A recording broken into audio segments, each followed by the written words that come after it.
Albert T yang pada mulanya dijangka hadir pada 1 Disember telah dimaklumkan untuk hadir lebih awal, namun demikian beliau enggan hadir lebih awal dan enggan memberi kerjasama dengan siasatan SPRM yang dijalankan. Albert T ditahan pada jam 10 suku pagi di rumah beliau.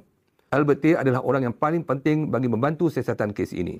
SPRM juga telah menyerahkan notis Seksyen 28A-9 Kanun Prosedur Jenayah kepada Albert T yang mana ia memberi kuasa pada pihak berkuasa yang menyiasat bagi menafikan hak tertuduh untuk berhubung dengan peguam dan mana-mana pihak lain. Selain daripada itu, SPRM juga telah menahan Datuk Seri Syamsul Iskandar bin Muhammad Akin di pejabat SPRM pada hari ini jam 12.51 tengah hari untuk membantu siasatan dalam kes ini. Datuk Seri Syamsul Iskandar datang memberi keterangan di Ibu Pejabat SPRM pada kira-kira jam 12 tengah hari tadi. SPRM dijangka akan membuat permohonan riman kepada Albert T dan Datuk Seri Syamsul Iskandar Muhammad Akin di Mahkamah Magistrate Putrajaya pada esok hari.